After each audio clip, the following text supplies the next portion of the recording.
आपल्याला चेतनेची उन्नती करायची आहे, चेतनेचं विकसन करायचं आहे. हे विकसन 3 दिशांनी होतं. कोणत्या आहेत त्या 3 दिशा समजावून घेऊया. आकृती पाहिली तर आता आपल्या लक्षात येईल की चेतना ही आपल्याला एकाग्र करायची आहे आणि ती 3 दिशांनी विस्तारवत न्यायची आहे.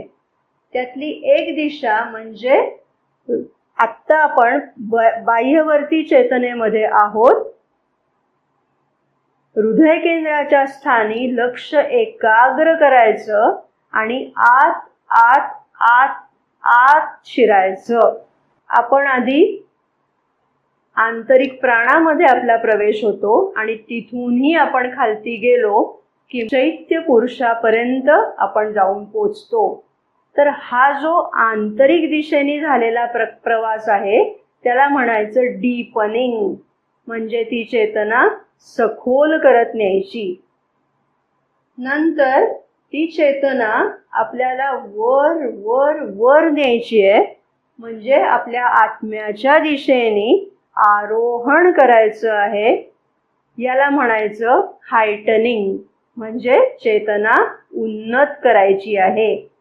आणि तिसरा प्रकार म्हणजे तर आपली चेतना जी आहे ती व्यापक करत न्यायची आहे, त्याला म्हणायचं वायडनिंग.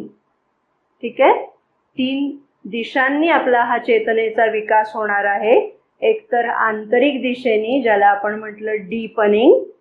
दुसरं आरोहण करत जायचं आहे, त्याला आपण म्हटलं हायटनिंग. आणि तिसरं आपण म्हटलं ती चेतना व्यापक करत न्यायची आहे, म्हणजे वायडनिंग करत न्यायची आहे.